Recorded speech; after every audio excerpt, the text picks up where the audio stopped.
master of the school has responsibilities. The manager, you are a manager, you have certain responsibilities.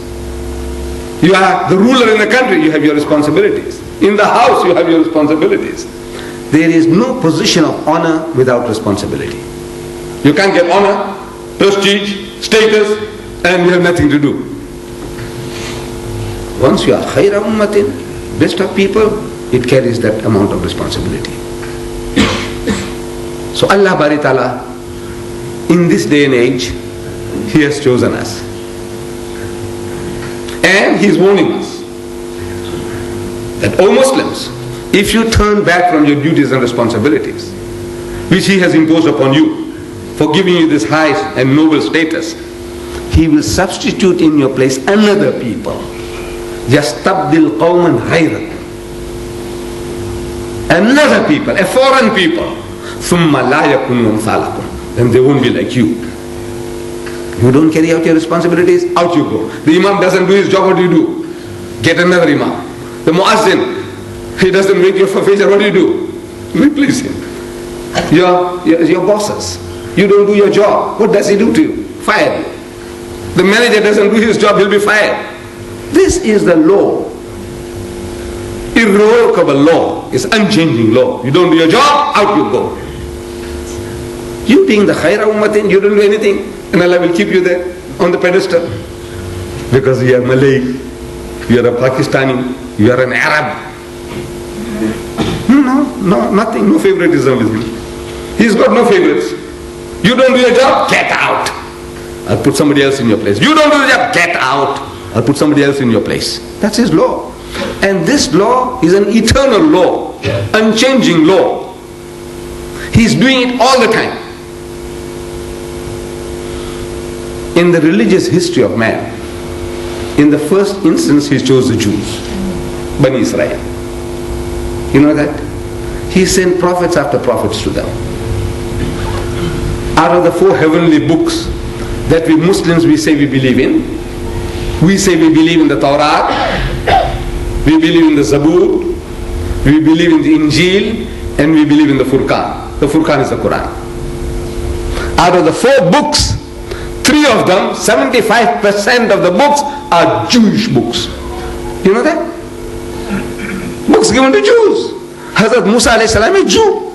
He was given the Torah. Hazrat Dawud alayhi salam is Jew. Was given the Zabur. Hazrat Isa alayhi salam is Jew.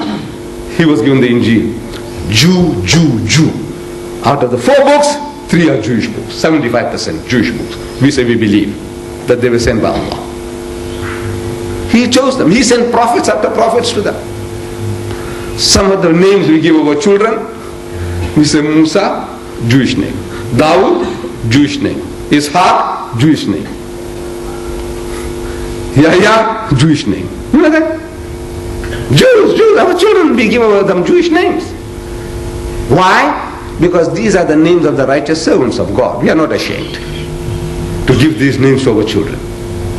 But the fact remains that Allah chose them. He sends prophets after prophets to them to do a certain job of work. They didn't do it. They didn't fulfill their obligation. So a Jew among the Jews, Hazrat Isa alayhi salam, he is telling his people according to the so-called Injil, the New Testament of the Christians.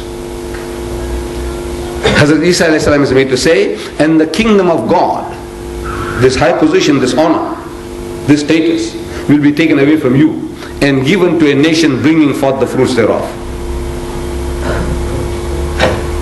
This position that you are holding will be taken away from you and given to somebody else.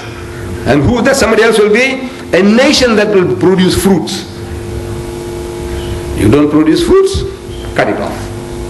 Burn it. Trees that don't bear fruit, what do you do with the trees? Just an ornament? Doing nothing? Chop it off. Useless. Occupying valuable space. You too, you do the same, chop it off.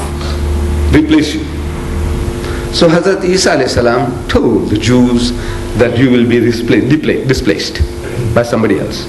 And there is another law seems to be at work, that when He displaces one group of people by another, almost invariably that people who displaces you, who replaces you, is a nation, is a community that you have been looking down upon. That's Allah's punishment. The one you look down upon the most, He makes them to sit on your head. You're looking down upon the Bantus, then one day Allah will make them to sit on your head. You look down upon the Bushman, the Hottentot, He can make them to sit on your head. The people you are looking down upon, He says, make them to sit on your head. Now you feel something. You still feel that we were the master race, we are less than that. Down in the gutter you serve now. In Syria, the Muslims, the Sunnis, people like you and me, we are the Sunnis. We say we follow the Sunnah, the example of the Prophet ﷺ. The Sunnis, 80% of the people are Sunnis. They ruled Syria. They were a certain group of people called the Alawites. Syrians, but they belong to a different community. They believe that Hazrat Isa ﷺ is God. Same like the Christians say Jesus is God, they say Hazrat Ali is God. And the Sunnis, they exploited these people, as we exploit the African. They exploited them. They won't send their sons to the army. That's for these low down people, low caste, the Alawites. Let them go and join the army, let them go and join the police force. Our sons, we're going to do business. Our sons, we're going to become clerks and professionals. Okay.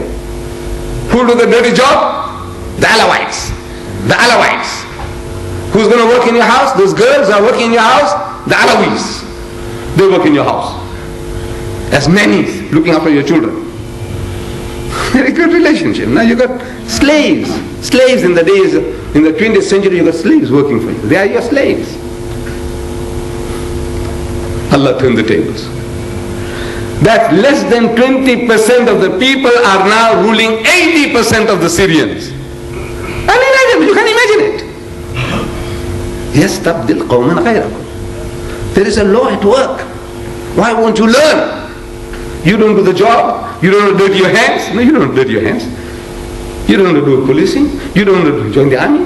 And this guy must be this low caste. That low caste fellow. Right. So now he's got the army, the weapons, one day coup d'etat, toppling the government, and he's now set in position. The 20% is ever there to subjugate you and keep you down. 80% is keeping 80% down. Allah Bari Ta'ala, in His wisdom, He displaced the Jews. By who? By the Arabs. These Jews were looking down upon the Arabs for 3,000 years. They said, you see, Father Ibrahim a.s., he had two wives, Sarah and Hajara. They say, the Jews, that Sarah was his legitimate wife. He entered into a contract with her. But Hagar, this Hajara, was a bondwoman, a slave woman. She was actually a princess of Egypt. The ruler of Egypt, he presented her to him. But the Jews, because of their hatred, they say she was a bondwoman, a slave woman.